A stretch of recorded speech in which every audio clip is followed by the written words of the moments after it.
Hello guys, இன்னைக்கு பார்த்தீங்கன்னா நம்ம வந்து மக்ரோனி தாங்க செய்ய போகிறோம். இது வந்து இந்த மாதிரி மெத்தடில் வந்து ட்ரை பண்ணி பாருங்கள். டேஸ்ட் வந்து உண்மையிலே நல்லாயிருக்கும்.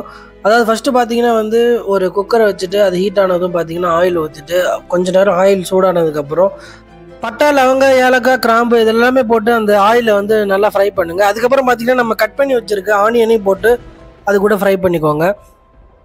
இந்த டைமில் வந்து பார்த்தீங்கன்னா நம்ம கொஞ்சமாக உப்பு வந்து ஆட் பண்ணிக்கலாம். வெங்காயம் வந்து நல்லா வதங்கினதுக்கப்புறம் பார்த்தீங்கன்னா வந்து ஒரு சின்ன தக்காளி வந்து ஒன்று ஆட் பண்ணிக்கணும். ஆட் பண்ணதுக்கப்புறம் பார்த்தீங்கன்னா நான் வந்து இந்த ஃப்ரெஷ்ஷான புதினா தழை வச்சுருந்தேன். அதை வந்து நல்லா கிள்ளி அதில் போட்டுக்கலாம் ஒரு கொத்து. அப்புறம் பார்த்தீங்கன்னா அது கூட பிரியாணி மசாலா, மஞ்சத்தூள், மிளகாத்தூள் இது எல்லாமே போட்டு நல்லா வதக்கிட்டு ஒரு கப்பு நிறைய தண்ணி சேர்த்துக்கணும். அது நல்லா நான் வந்து பார்த்தீங்கன்னா 2 கப் மக்ரோனி எடுத்திருக்கேன். அதனால் அப்படியே 2 கப் தண்ணி சேர்த்துக்கலாம். ரொம்பலாம் தண்ணி சேர்க்க தேவையில்ல, குழன்னு ஆகிடும். நம்ம வச்சுருந்த தண்ணி வந்து நல்லா கொதிச்சிடுச்சு. கொதிச்சதுக்கப்புறம் பார்த்தீங்கன்னா அதில் வந்து கொத்தமல்லி வந்து கொஞ்சம் போட்டுட்டு அதுக்கப்புறம் நம்ம வச்சுருந்த மக்ரோனியும் போட்டு மூடி கரெக்டாக ஒரு 10 நிமிஷம் வந்து விசில் வராத மாதிரி சிம்மில் வச்சுக்கோங்க.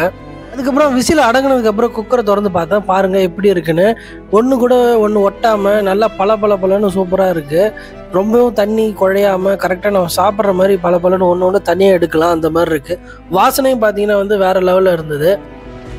இது வந்து பார்த்தீங்கன்னா அப்படியே அழகாக வந்து ஒரு சின்ன பவுலில் வந்து ட்ரான்ஸ்ஃபர் பண்ணிவிட்டேன். டேஸ்ட் வந்து பார்த்தீங்கன்னா உண்மையிலே சூப்பராக இருந்ததுங்க, அல்டிமேட்டாக. கண்டிப்பாக உங்கள் மக்ரோனியை பார்த்து யாராச்சும் வீட்டில் கிண்டல் பண்ணியிருந்தாங்கன்னா இந்த மாதிரி செஞ்சு கொடுத்து பாருங்கள், உண்மையிலே டேஸ்ட் நல்லாயிருக்கும். வீடியோ பிடிச்சிருந்தா லைக் பண்ணிவிடுங்க. நம்ம சேனலை வந்து மறக்காமல் சப்ஸ்கிரைப் பண்ணிவிடுங்க. உங்கள் ஃப்ரெண்ட்ஸுக்கெலாம் ஷேர் பண்ணுங்கள். தேங்க்யூ.